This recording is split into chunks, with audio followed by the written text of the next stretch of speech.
welcome to the Recovery Daily Podcast. I'm your host, Rachel Abassi. I'm a grateful recovering alcoholic and stroke survivor. And today I wanted to talk about what happened yesterday, which is kind of exciting. Um, so, as you know, I've been going to this VEDA conference, the Vestibular Disorders Association conference. And it happens once a year, and it's for folks who have obviously a vestibular disorder, but everybody has vestibular disorders for different reasons, like different causes. Um, like mine is because of my stroke. There are people who experience a car accident and have a traumatic brain injury, and as a result of that, they have vestibular disorders. There was somebody I met yesterday who has a vestibular disorder as a result of a loud blast of sound in one ear. And I'm like, oh my gosh, that sounds so terrible. Can you imagine? And that resulted in a vestibular disorder. So your vestibular system, I mean, I'm no doctor or I wouldn't be doing a podcast, right? But um, the vestibular system is very complex, and in my humble opinion, it doesn't seem like they know much about it. They meaning doctors. There are the ENTs, there's the neurotologist, there's the neuro-ophthalmologist, all of these specialists that deal with different parts of the vestibular system, but I have yet to find somebody who um, neurology wise, who focuses on, of course, the whole vestibular system, because they would have to be a specialist in the brain, neurology, but they would also have to be a specialist in our hearing system and our vision system. It would have to be all three. And so it's just very difficult to find someone, or at least in my experience, it's been difficult to find someone who can address everything that's going on with me. So I have my daily migraines. Yes, they're just as bad as they have been. They just haven't improved yet. But we will get there. I got to be patient. Um, and then, so I've got the migraines, I've got the vision issues where I can't tolerate movement, and and then I've also got the cognitive issues where it can be so frustrating. Last night I was making carbonara. I have to say carbonara. I was making that, and instead of putting egg yolks in it, I just cracked the whole egg, and then I grated 5 ounces of Parmesan cheese, um, and mixed it all in there, and then realized what I did and had to throw it all away. So, very frustrating. I felt like crying. My husband was like, "It's not worth getting upset about. It's eggs and cheese." And he was going to the store anyway, so we went and got me some more. I I made it at like 8 o'clock at night, and it was freaking delicious. But that's the thing, is that I just am not all there all the time like I used to. And that's why I can't work. That's why I had to walk away from my career because I can't, my brain doesn't work the way that it used to. It's sad when I think about it, because sometimes it makes me feel stupid. And it's not stupid. It is that I have a disability. And I think in time I will figure out what I think about that. I think that's something I need to talk to my psychiatrist about. So note to self, we like to do live action here. Let's take a note so that we know that we're going to talk to our psychiatrist about cognitive. I'm writing for those of you who are not on video, looking at video, cognitive disability, ability feels like stupidity. That's that's a really good topic. I should do a podcast on it. Okay, I got a note to myself so I can remember to talk to her about that. Um, so what do I do instead of ruminating on all of this? Just getting obsessed with the fact that I feel dumb and I want to cry when I do something that before my stroke I would have thought was silly. I don't think I would have made these mistakes that I make now. And I need to be gentle on myself, but it happens so often. Like the eggs issue is not the only thing I did yesterday. I did a bunch of things that were very forgetful. And it just was, yesterday was really frustrating, even though I also had some great stuff happen. So let's talk about the great stuff because it is what I lean on when things do get frustrating for me. And that is my hobbies, my creativity and vestibular recovery. So I've been going to this conference and we had the option of people could step up, and you guys know I'm an overachiever, could step up and organize a virtual meetup on whatever topic you want. And I thought, creativity has really saved my mental health. Um, during the past few years. So I'm gonna schedule a virtual meetup group for creativity and in vestibular recovery. And wouldn't you know that it had the largest RSVP um, as any other meetup group. Yeah. So there were like 67 people who RSVP'd. And so it occurred yesterday. Um, we did not have 67 people there, but that's what happens. People sign up and then they don't show up. But the fact that there was that much interest was really awesome. And what happened was there was about, I don't know, there was maybe like 12 people who were there to start with. 10 people, we'll say 10 people.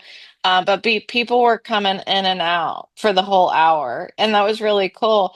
And so living with this vestibular disorder has required me to like adapt to a new way of life. And instead of getting frustrated about what I can't do, I have been trying to redefine how I spend my time and how I find joy.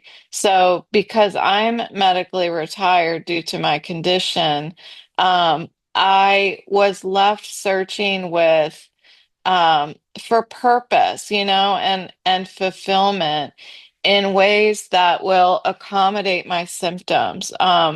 I used to love to, you lifetime listeners know, kayak and run and hiking and all of these active things. I was one of those people who loved to drive. I did. To the point that I was actually going to do a Groupon. I used to live out in West Virginia by Summit Point Racetrack. And I was this close to signing up for a racing class, which would have been awesome. But that was a long, long time ago when I was younger. But that's how much I love to drive. And I am no longer able to drive, which not only takes away something that I enjoyed, I had just bought a new car. right before I had this regression in my health, and it got me to the point where I couldn't drive, and I haven't been able to drive since then. So I had to sell my car, and yeah, it's like finding stuff that I love to do that accommodate my symptoms. And my husband told me, um, just try everything. Whatever you need to do, just try everything. And figure out what you like and what you don't like. And who gets to do that? Not a lot of people have that kind of time to be able to be like, okay, well, what do I want to do? So, Amazon's a great thing when you're trying to explore creativity. So I just started buying not a lot of stuff, but and not expensive stuff, but the tools that I need, a cheaper version of the tools that I needed to explore different hobbies. And then once I got to a place where there were certain things that I was like, I really like this, then I would invest in a little more. Like painting, for example. I had a bunch of paints that were from, I don't know, just painting with my kids and stuff. So I started painting those pill bottles that I've talked about. And I found that I really liked it. And so I ended up buying a whole box of paints.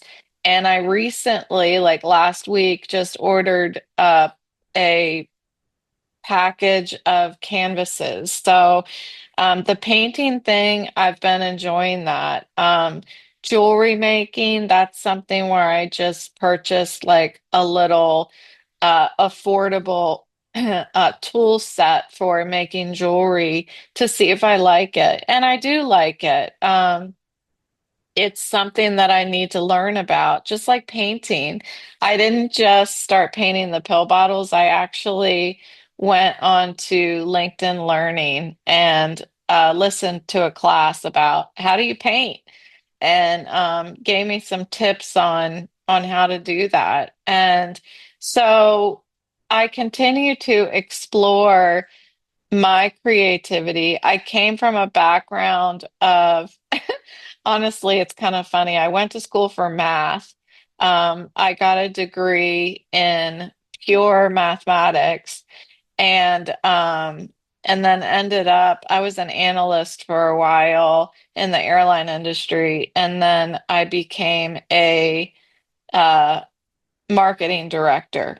That's the short version of the story. So, I was a marketing director. I loved marketing. I loved the creativity side of the job, that I got to explore ideas all the time. I got to do digital design, and it was really fun.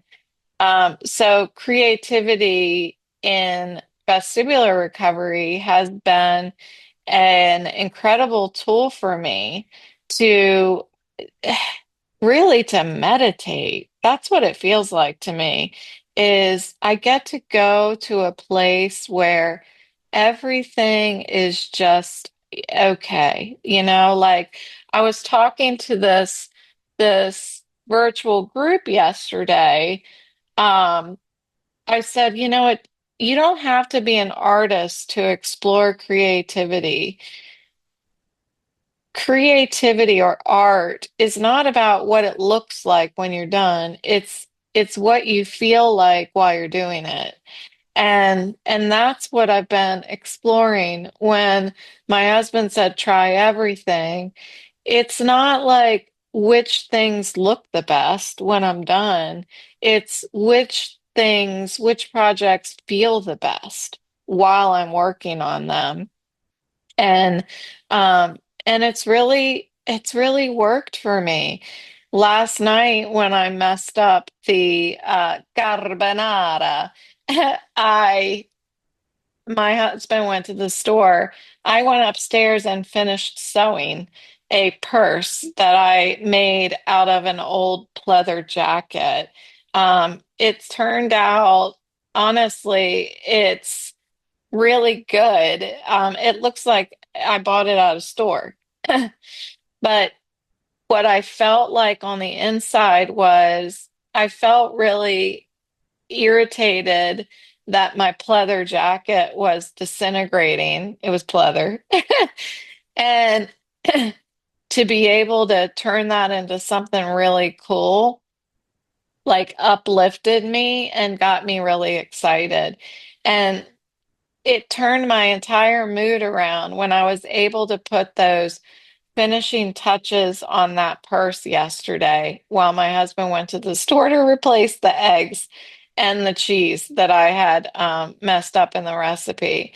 So I started this creativity and vestibular recovery support group really to explore creative hobbies that help us navigate vestibular challenges. And the vestibular challenges are, like I said, how we feel on the inside, but it's also what are the things that I can do? And it's different for everybody. So some of the crafts that people came and showed. So I was like, okay, come prepared. Like I have a pile of crafts beside my computer, so I'm going to do show and tell. So hopefully you will too.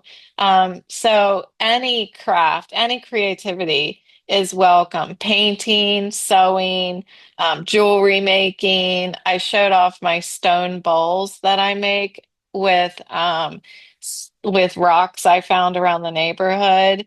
And you could even do woodworking. Like there's one person who was talking about woodworking, and I'm like, that's one of the things I really enjoy. There was another woman who showed up and talked about journaling in her Bible.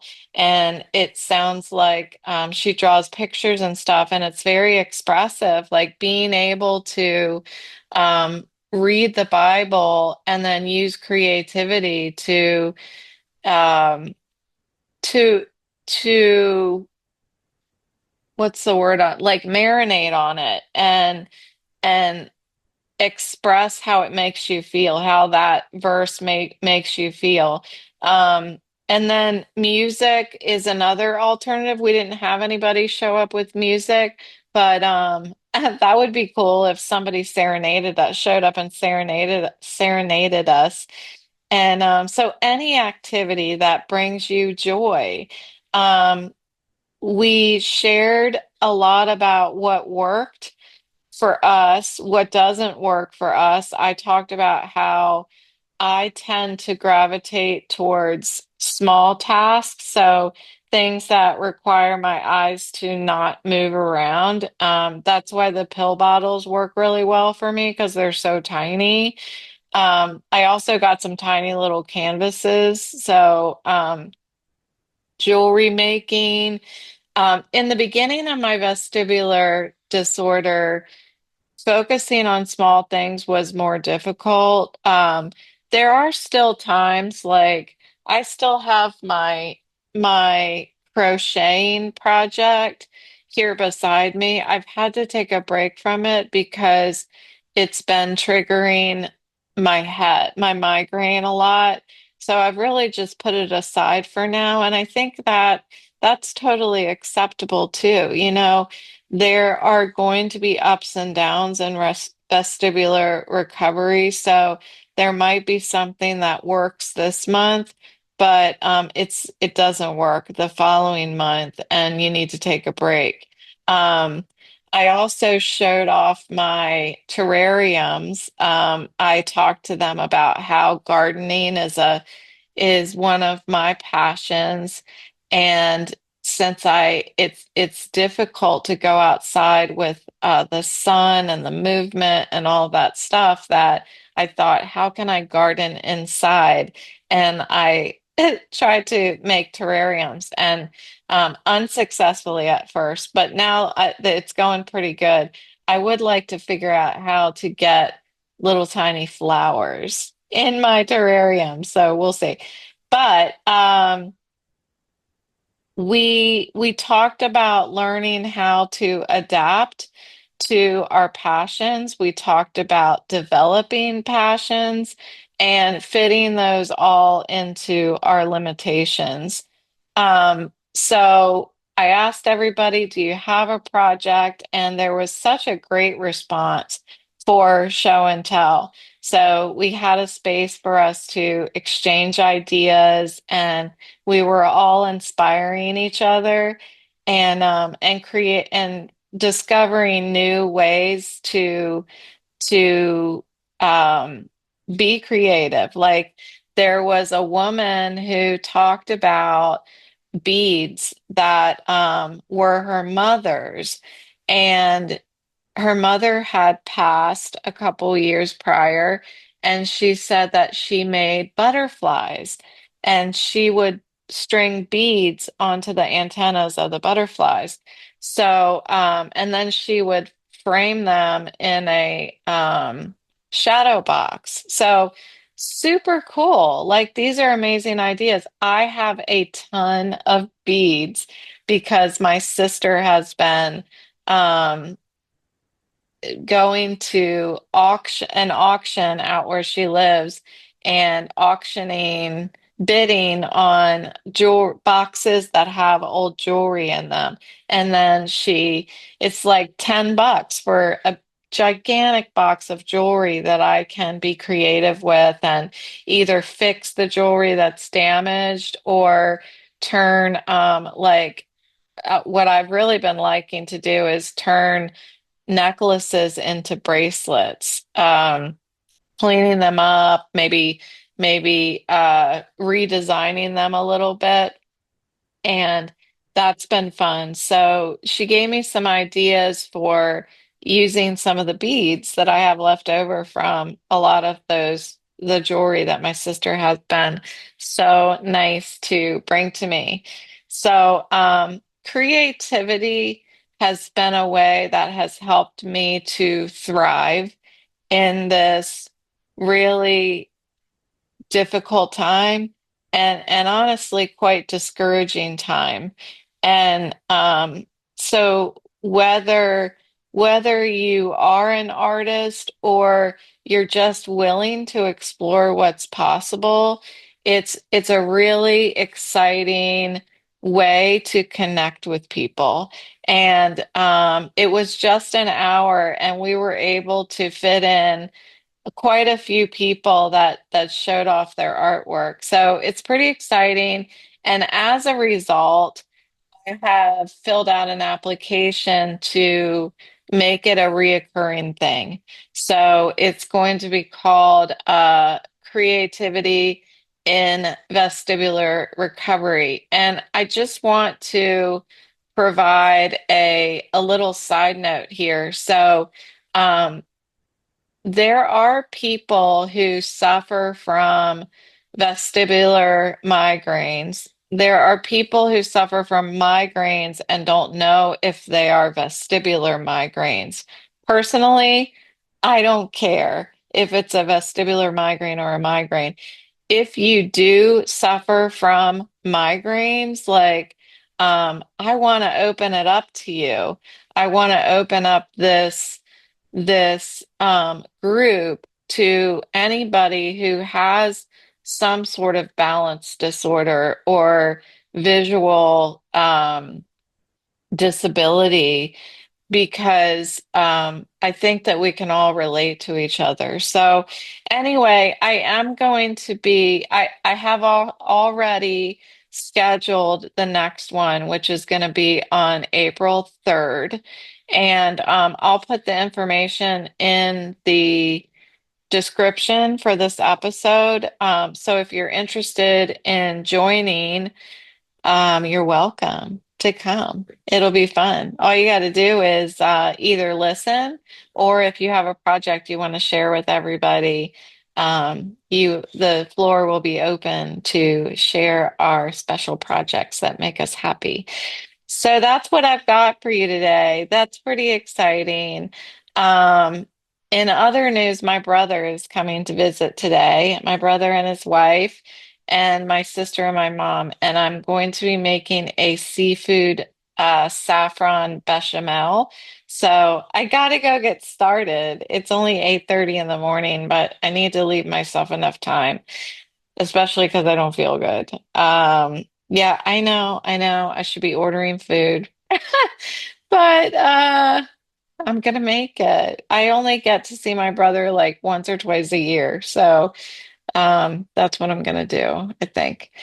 Yeah, I'm going to. I mean, my husband went to the store specifically so that I could get eggs for last night's screw up and so that I can make a dish for my brother. So that's what I'm gonna do. Thank you for joining me today, and I'll talk to you tomorrow.